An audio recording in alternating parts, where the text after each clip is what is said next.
नबी सल्लल्लाहु अलैहि वसल्लम ने वाज़ेह तौर पे फरमाया, ला तमनऊ इमा अल्लाह मसाजिद अल्लाह, अल्लाह की बंदियों को अल्लाह की मस्जिदों में आने से मत रोको। मसलक दीन से बड़ा नहीं होना चाहिए। एज अ जर्नलिस्ट इनको अपने ऑब्जेक्टिविटी, न्यूट्रलिटी को मेंटेन रखना चाहिए था। ये जर्नलिस्ट नहीं है, जी जी, ये है मुबल्लिग, दाई, प्रचारक। ये बताना चाहते हैं कि ये सब इलॉजिकल प्रैक्टिसेस हैं, हालांकि हकीकत में नास्तिकता खुद सबसे इलॉजिकल चीज है। इनको इतनी सी बात नहीं पता है कि किसी भी आइडियोलॉजी को रिप्रेजेंट करने का हक उसके इंटेलेक्चुअल्स को होता है। ये तो ऐसा ही हो गया कि आप किसी कंपनी के प्यून के पास जाएं, गेट कीपर के पास जाएं और उससे कंपनी के बारे में पॉलिसीज वहां से तय करें। आप मौजिन से जाकर के इस्लाम की मालूमात हासिल कर रहे हैं। या तो ये बदनीयती है या तो ये जहालत है।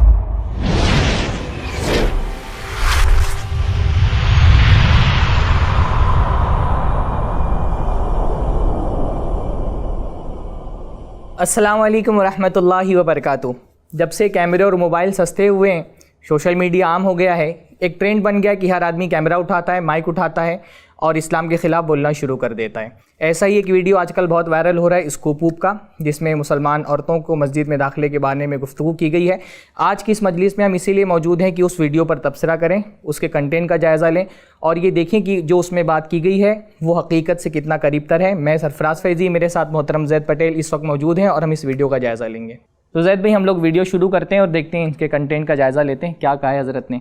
हिंदुस्तान की मस्जिदों में औरतें क्यों नहीं आती हैं नमाज़ पढ़ने के लिए? और ये सवाल आपको लिबरल लोगों से ज़्यादा राइट विंग वाले पूछते हुए दिख जाएंगे, पर उनका मकसद कोई रिफॉर्म वगैरह का नहीं होता। अच्छा, ये हज़रत बता रहे हैं कि बड़े रिफॉर्मर हैं और ये रिफॉर्म करने के लिए वीडियो बना रहे हैं। क्या सच है ये बात कि रिफॉर्म करने के लिए बना रहे हैं? पहले हम वीडियो का कंटेंट देख लें। दावा तो ये कि रिफॉर्म करना चाहते हैं, दावे के मुताबिक दलील है कि नहीं इनकी?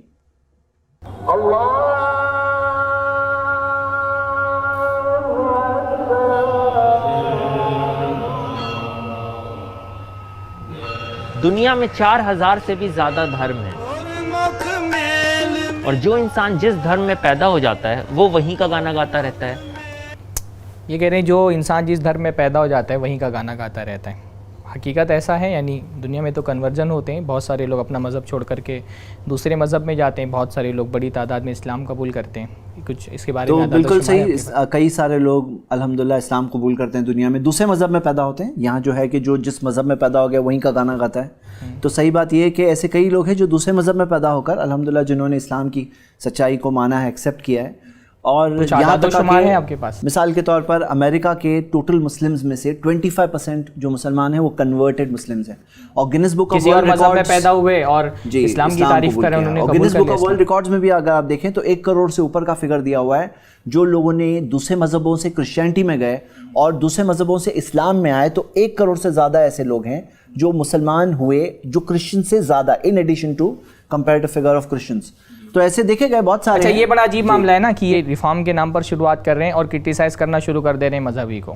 जी, सुनते हैं आगे और क्या बोल रहे हैं। पर यह बात भी सच है कि जब इंसान रिलीजन से थोड़ा दूर चला जाता है तो उसके लिए उसे देखकर एनालाइज और क्रिटिसाइज करना ज़्यादा आसान हो जाता है।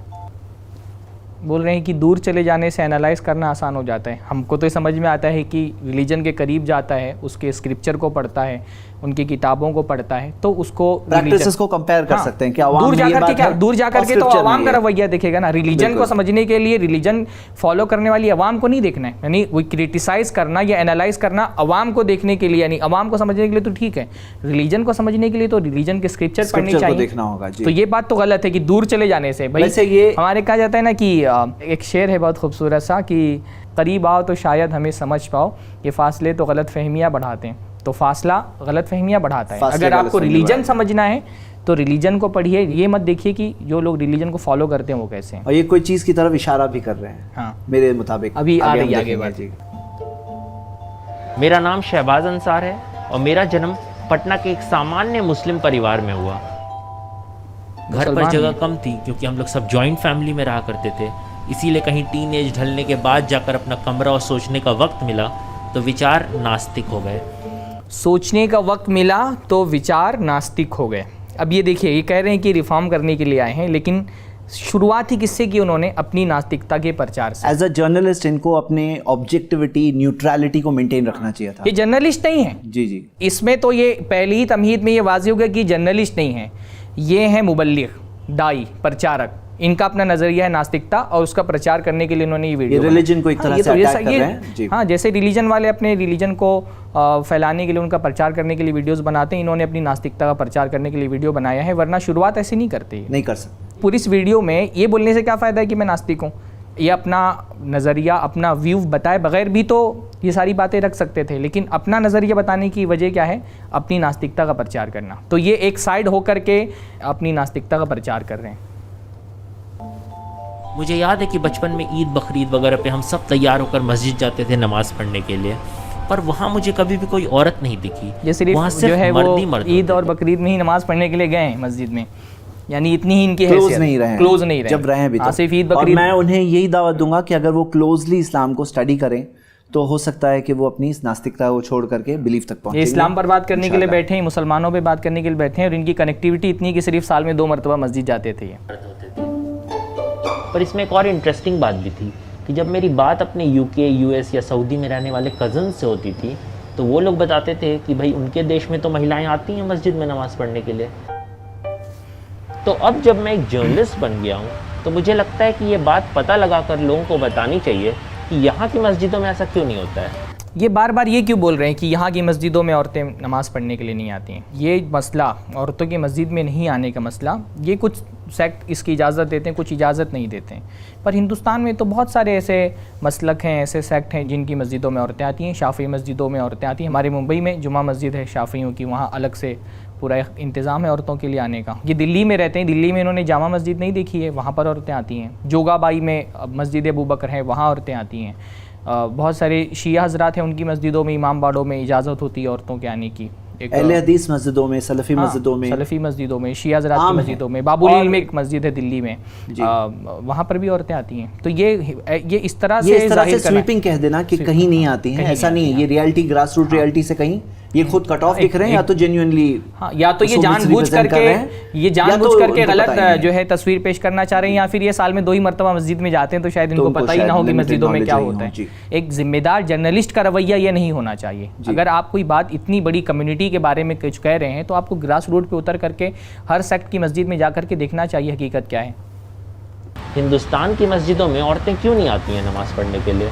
और ये सवाल आपको लिबरल लोगों से ज़्यादा राइट विंग वाले पूछते हुए दिख जाएंगे, पर उनका मकसद कोई रिफॉर्म वगैरह का नहीं होता।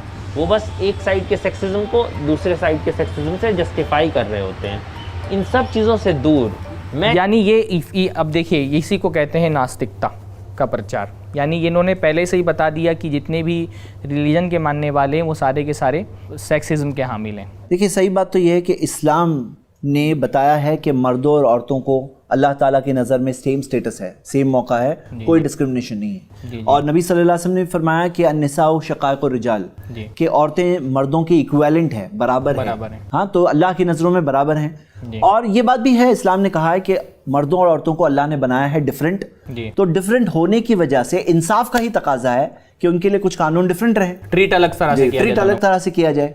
तो जैसे हम देखते हैं कि इस्लाम में कई सारी प्रिविलेजेस है जो औरतों को दी गई है। हैज़ की हालत में वो नमाज उनके लिए माफ़ है, उन्हें नहीं पढ़ना है नमाज। अगर उन्हें पढ़ने कहा जाए तो कुछ उनके लिए हो सकता है डिफिकल्टी हो सकती थी, तो वैसा डिस्काउंट तो मर्दों के लिए नहीं। हम देखते हैं हैज़ की हालत में रोज़े नहीं रखना है। माँ का जो मकाम है, माँ के पाँव के नीचे जो जन्नत के ताल्लुक से बयान मिलता है। और उसी तरह हम देखते हैं कि पूरी फाइनेंशियल जिम्मेदारी तो अल्लाह ताला ने मर्दों के ऊपर ही डाली है। फाइनेंशियल जिम्मेदारी औरतों के ऊपर तो है ही नहीं। और ऐसी कई सारी पे तारीफ करना चाहिए, यानी जो प्रिविलेज मुसलमान औरतों को दिए गए हैं वहां पर ये तारीफ नहीं करते। सेक्सिज्म नहीं है, ये कोई नहीं, बल्कि हम देखते हैं कि कई चीज़ों में, जैसे बच्ची पैदा हो गई तो जो खुशी का इजहार जो नबी सल्लल्लाहु अलैहि वसल्लम ने बताया कि जो 2 बच्चियों को बड़ा करे, मैं और वो ऐसे रहेंगे, तो ये 2 बेटों को बड़ा करेंगे ताल्लुक से ऐसी हदीस। अगर ऐसा बेटों के बारे में आता तो ये जरूर वीडियो बना देते, फिर वो जरूर हदीसें लेकर के आते थे।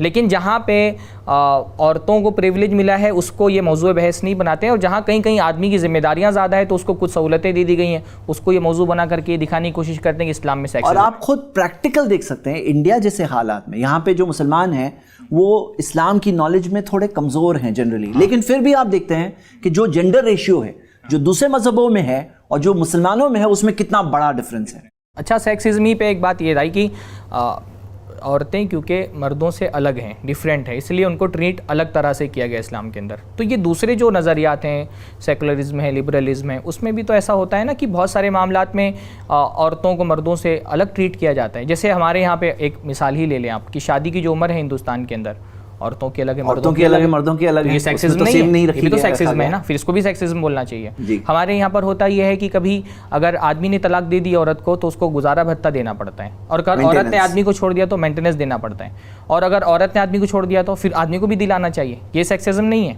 जी, ये तो जाहिर सी बात है ना। औरतों के लिए सीटें मखसूस हैं, ट्रेन के अंदर भी बोगी जोन की मखसूस हैं, तो ये भी सेक्सिज्म है। अलग ट्रीट करना अगर सेक्सिज्म है तो फिर दुनिया में हालात के एतबार से, बिल्कुल हालात के एतबार से। तो जैसे इस्लाम में अगर किसी मामले में अलग तरह से ट्रीट किया गया है, तो जो एक सेकुलरिज्म और सेकुलर और लिबरल ममालिक हैं, जो उन सेकुलर और लिबरल दस्तूर हैं, कवानीन हैं, उसमें भी तो औरतों और मर्दों को अलग से ट्रीट किया। आई थिंक बहुत गोल्डन पॉइंट लग रहा है कि ये एक दुनिया का यूनिवर्सल स्टैंडर्ड है और दुनिया में आम तौर पे किया जाता है। और इस्लाम ने जब औरतों को कुछ खास प्रिविलेजेस दी है तो उसके अंदर एक तरह से डिस्क्रिमिनेशन बताने की कोशिश की जाती है। डिस्क्रिमिनेशन क्या है? आप एरोप्लेन में आमतौर पे जाते हैं तो मेरे ख्याल से, मेरे पास कोई डाटा तो नहीं मौजूद है, लेकिन अक्सर एयर होस्टेस होती हैं, वो नौकरी एयर होस्टेस को ही दी जाती है। मर्दों को आमतौर पे बहुत कम ही रखा जाता है, कम ही दिखाई देता है। ड्रेस कोड भी रखा जाता है, तो ये भी तो एक तरह का डिस्क्रिमिनेशन, ये भी तो डिस्क्रिमिनेशन है। अगर औरतों को आप मर्दों के बराबर हक मांग रहे हैं तो मर्दों को भी तो औरतों के बराबर हक दिलाइए। हमेशा फेमिनिस्ट पॉइंट ऑफ व्यू से क्यों देखा जाता है सेक्सिज्म को, जहाँ मर्दों को हक नहीं मिल रहा है? बल्कि एयर होस्टेसी की बात आ गई तो खूबसूरत औरतें और बदसूरत औरतें, इनको भी तो इक्वली ट्रीट करना चाहिए। लेकिन कभी ऐसा नहीं होता है कि कोई एयर होस्टेस जो है वो कोई मोटी और अच्छी शक्ल जिसकी ना हो उसको एयर होस्टेस बनाया जाए। तो ये इक्वालिटी की बात जो है वो सिर्फ जब इस्लाम के बाद एक मखसूस मामलात होते हैं उसमें ही इक्वालिटी की बात करते हैं। मैं इस बात की वजह पता लगाने के लिए दिल्ली में अपने आसपास की मस्जिदों में गया और वहाँ मौलाना और इमामों से बात की।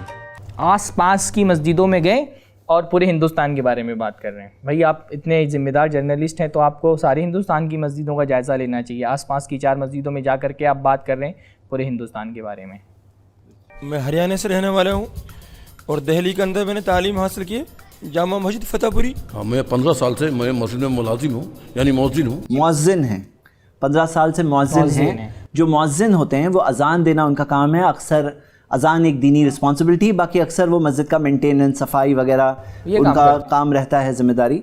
तो हम ये देखते हैं कि इस्लाम के ताल्लुक से क्या कहा जा रहा है, वो जा रहे हैं और मुअज्जिन से मतलब उनको कोई और इनके पास नॉलेज नहीं है, ये जानबूझ कर कैसा कर रहे हैं। इनको इतनी सी बात नहीं पता है कि किसी भी आइडियोलॉजी को रिप्रेजेंट करने का हक उसके इंटेलेक्चुअल्स को होता है। ये तो ऐसा ही हो गया कि आप किसी कंपनी के प्यून के पास जाएं, गेट कीपर के पास जाएं और उससे कंपनी के बारे में पॉलिसीज वहां से तय करें कि भाई ये कंपनी वो थोड़ी बताएगा, वो गेट कीपर है, वो थोड़ी बताएगा कि कंपनी की पॉलिसीज क्या है।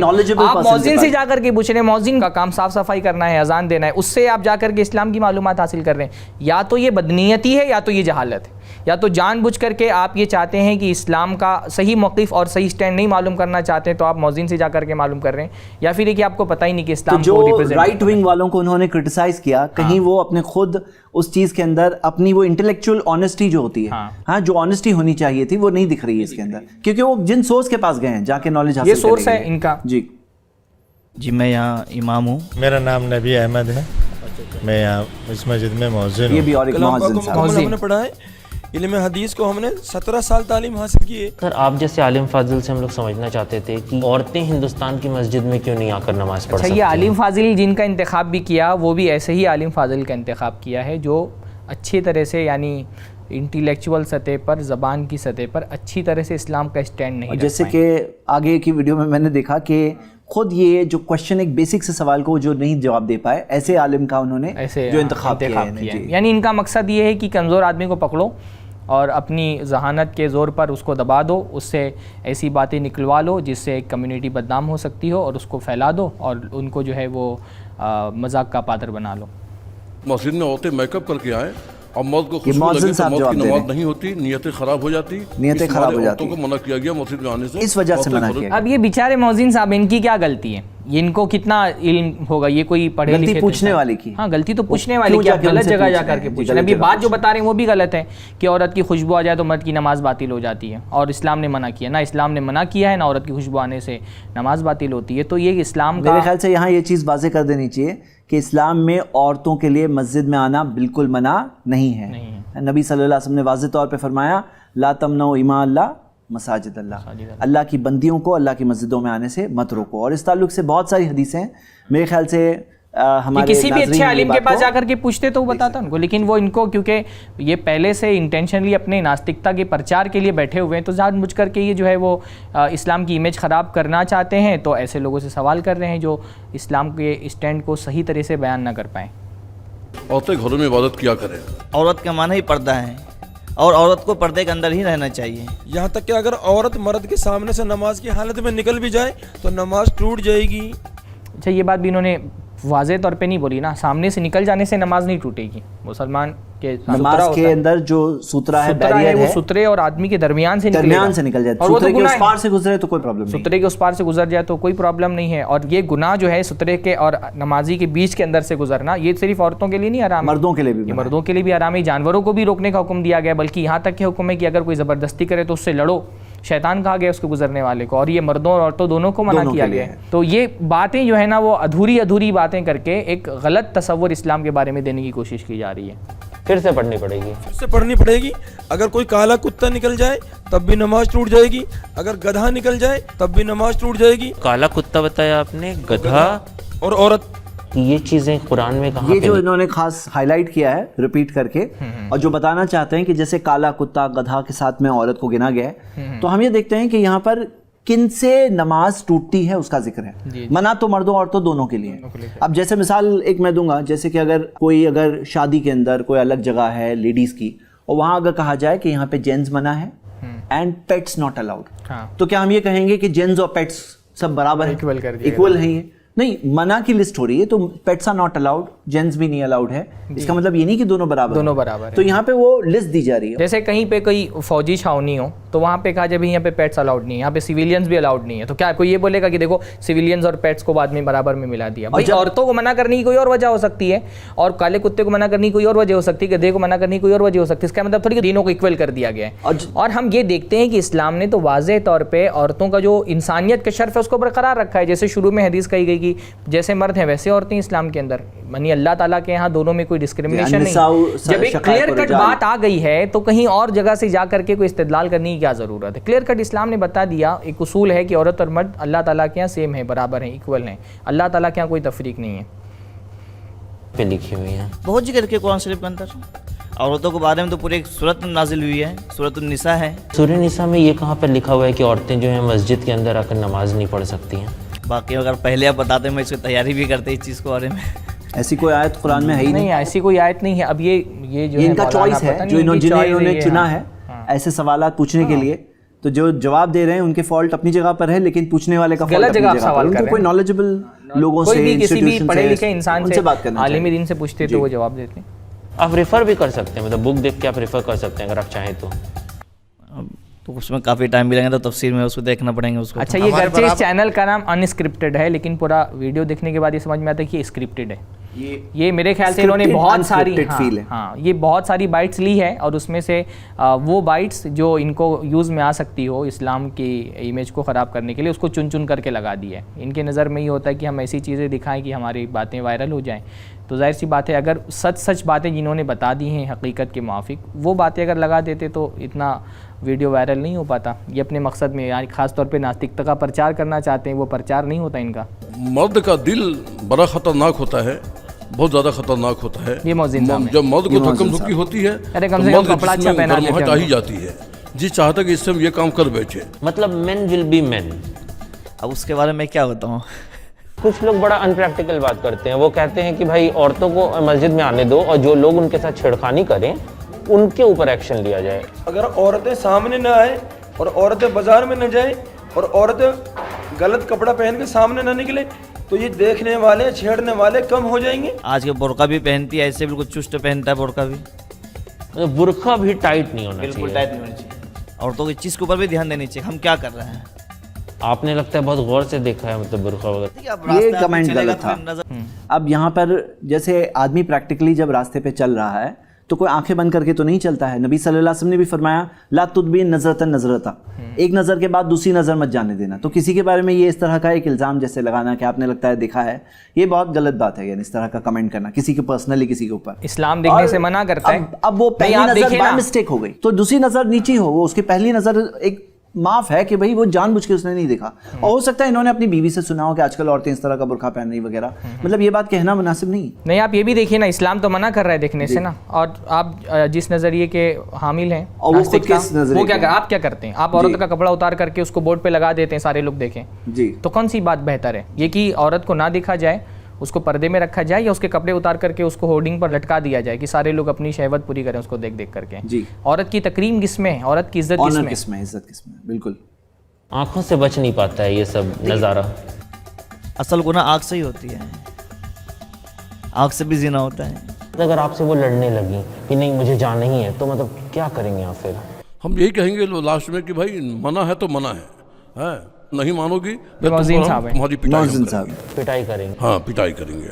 इनको पता नहीं है, कैसे सकते हैं आप मुझे पीट कैसे सकते हैं? इनको पता नहीं है, वरना तो हदीस में तो साफ साफ है कि औरत ने अगर मस्जिद में जाना चाहे तो उनको मना मत करो। अब अल्लाह की बंदियों को मना मत करो। फजर की नमाज के लिए औरतें जाया करती थी, ईशा की नमाज के लिए जाया करती थी नबी सल्लल्लाहु अलैहि वसल्लम के ज़माने में, कोई मना नहीं है। और आज भी आप मस्जिद हरम में देखिए, मस्जिद नबवी में देखिए, अल्हम्दुलिल्लाह, और कई सारी मस्जिदें इंडिया में हैं जहाँ पे औरतों के लिए सेपरेट फैसिलिटी आज भी मौजूद है अल्हम्दुलिल्लाह। तो उनको पता नहीं है, जैसे कि हम देख रहे हैं, वो मारने वाली बात बोल रहे हैं, जबकि मारने वाली बात हम खुद देखते हैं कि नबी सल्लल्लाहु अलैहि वसल्लम ने कभी अपनी बीवियों को नहीं मारा।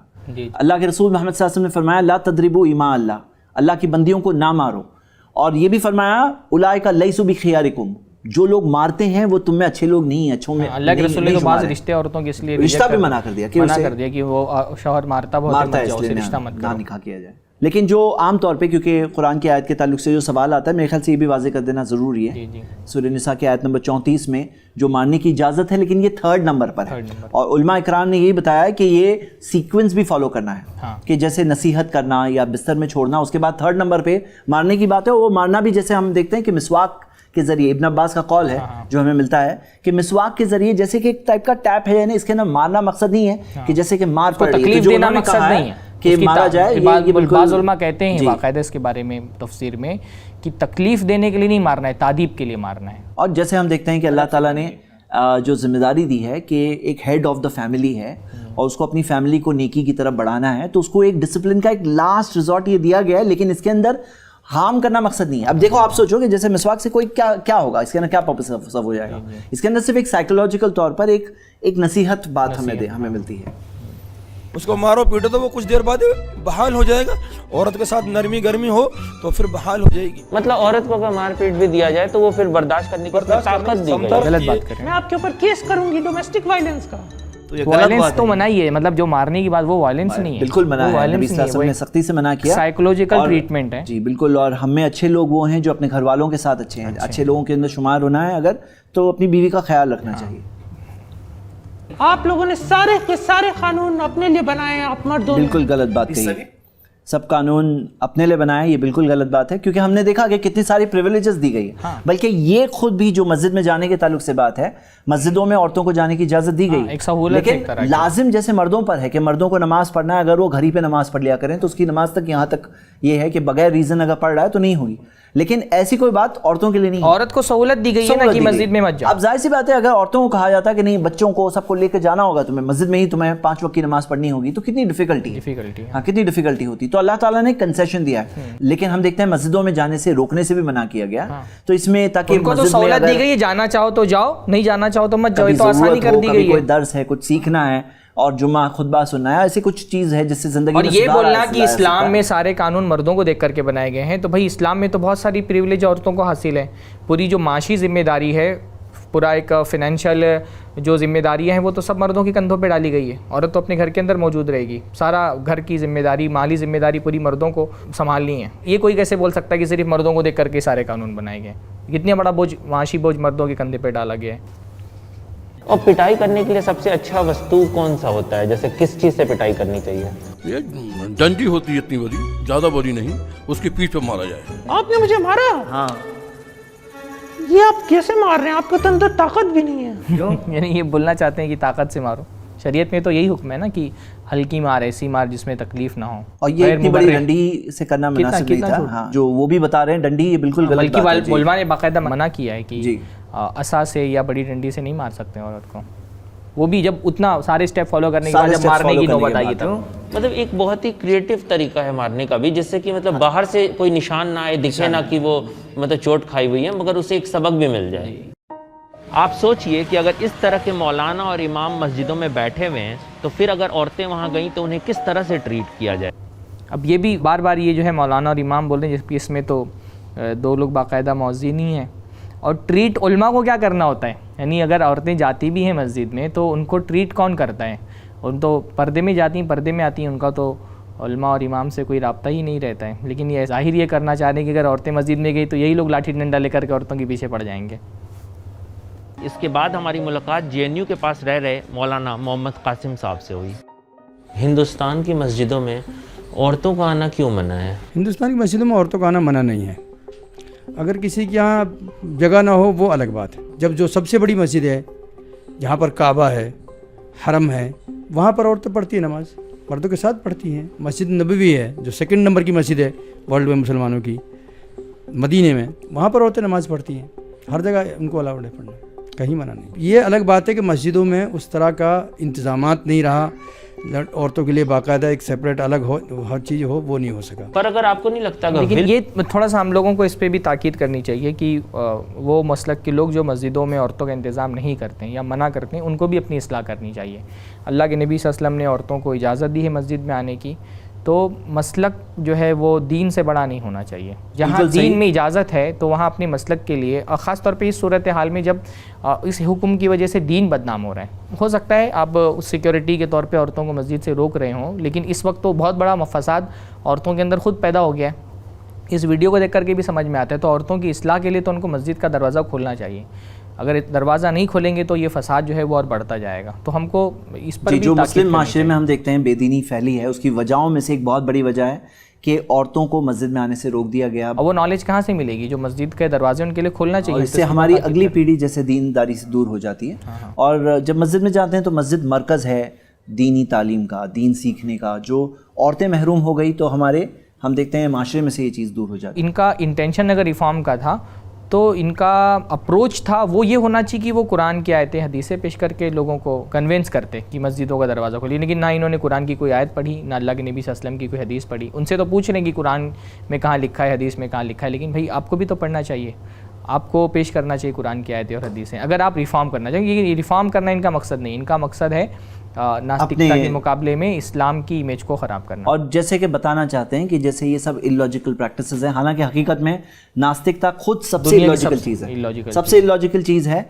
क्योंकि ये मानना कि दुनिया खुद ब खुद बन गई। हाँ, और दुनिया में जो मोरालिटी नाम की कोई चीज़ ही नहीं है, यानी अच्छा वो अच्छा कैसे अच्छा है, बुरा बुरा कैसे है, यानी उसका कोई स्टैंडर्ड और मेयार ही नहीं है। कोई अकाउंटेबिलिटी नहीं है, कोई देखने वाला नहीं है, कोई पकड़ने वाला नहीं है, कोई पूछताछ नहीं है, जो करना है करो। हाँ, कोई पकड़ नहीं होने वाली, कोई मरने के बाद ज़िंदगी नहीं है। तो नास्तिक जो हैं ये खुद सबसे इलॉजिकल सिस्टम है। बल्कि किसी भी इंसान का जो अखलाकी वजूद है, इंसान के अंदर जो अखलाक होते हैं, वो अखलाक की बात तो मजहब ही करता है, मजहब से मिलती है, दीन है ना। नास्तिकता में अखलाक का क्या वजूद है? नास्तिकता में अखलाक के लिए कोई स्कोप ही नहीं है।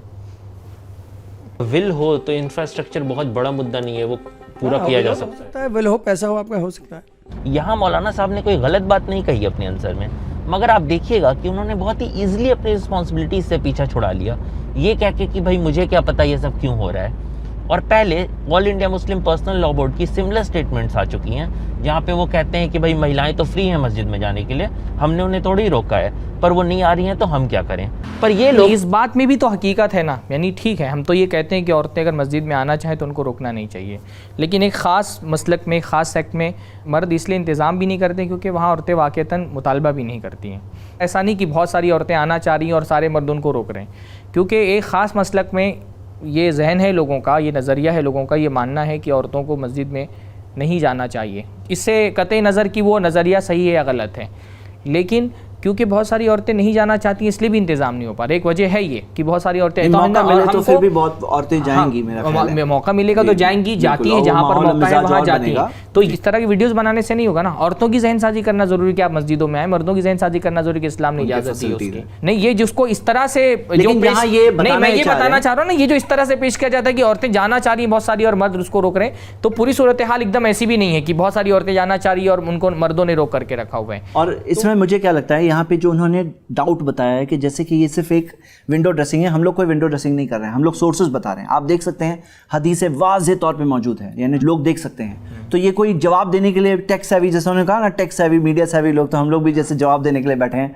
तो हम सिर्फ फैक्ट्स और रियलिटी सामने रखना चाहते हैं और कुछ इसमें हमारा मकसद नहीं है। और इसमें एक और बात है कि जैसे जो लोगों ने मना भी किया है तो इसलिए मना नहीं किया है कि औरतें बहुत लोअर क्रीचर्स हैं, कमतर हैं, इसलिए कि सेफ्टी को इंपॉर्टेंस दी उन्होंने। यानी उनका भी मकसद ये नहीं था कि औरतें जैसे कमतर क्रीचर्स हैं, जैसे बाद दूसरे मजहबों में औरतों को कम समझा गया और इसी वजह से उनको अनक्लीन, डर्टी समझा गया है, उनको आने की इजाजत नहीं दी गई है। तो ऐसा मामला बिल्कुल नहीं है इस्लाम के अंदर, बल्कि एक टाइप की सेफ्टी है। उनकी सेफ्टी की तरफ ध्यान देते हुए वो लोग ये नतीजे तक पहुंचे, उनका कोई ऐसा मकसद नहीं था। मैं उनको भी इस ताल्लुक से डिफेंड करना चाहता हूँ। एक और बात मेरे जहन में आ रही है कि इस्लाम में हमारा तो ये मानना है कि पूरी ज़मीन मस्जिद है। ऐसा नहीं है कि आप मस्जिद में जाओगे तो ही आपको गॉड मिलेगा और अल्लाह सिर्फ मस्जिद में है और कहीं और नहीं है। हमारा तो ये मानना है पूरी ज़मीन मस्जिद है, आप कहीं भी नमाज पढ़ सकते हैं। औरतों को जहाँ एक तरफ मस्जिद में जाने की इजाज़त दी गई है, वहाँ पे ये भी कहा गया है कि उनके घरों में नमाज पढ़ना उनके लिए बेहतर है, उनके लिए बेहतर है, उनकी कंडीशन और सिचुएशन के एतबार से बेहतर है। ये अलग बात है कि कभी कुछ फ़वायद हो मस्जिद में नमाज के साथ साथ, इल्म हो, सीखने कुछ मिल रहा है, तो कुछ एडिशनल बात होती है, सहूलत हो, जाने आने में आसानी हो, तो कोई अलग बात है। तो यहाँ पे एक औरत अगर बेहतर ऑप्शन अपनी चूज कर रही है तो हम क्या जबरदस्ती उसको मस्जिद में घर में बैठ के भी अल्लाह से पूरी तरह से कनेक्टेड हो सकती है। ऐसा नहीं कि वो अल्लाह ताला उसको मिलेगा नहीं, वो महरूम है, अल्लाह नहीं मिलने वाला, मस्जिद में ही जाएंगे तो अल्लाह मिलेगा, तो ऐसा बिल्कुल भी नहीं है।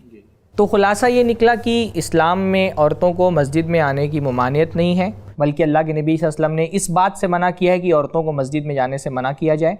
हिंदुस्तान में बहुत सारे मसलक के मानने वाले अपनी औरतों को मस्जिद में जाने की इजाज़त देते हैं। हिंदुस्तान में बहुत सारी मस्जिदें ऐसे हैं जहां औरतों के लिए मस्जिद में नमाज़ पढ़ने, इबादत करने का इंतज़ाम होता है। ये हज़रत जो रिफ़ॉर्म करने के लिए बैठे हैं, इनका मकसद रिफ़ॉर्म करना नहीं है, इनका मकसद है इस्लाम की इमेज ख़राब करके लोगों के सामने पेश करना और अपनी नास्तिकता का प्रचार करना। इन्हीं बातों पे हम आज के एपिसोड का इख्तिताम करते हैं। अस्सलाम वालेकुम वरहमतुल्लाहि वबरकातुहू। अस्सलाम वालेकुम वरहमतुल्लाहि वबरकातुहू। ऐसे ही और वीडियोस बनाने में हमारी मदद करें।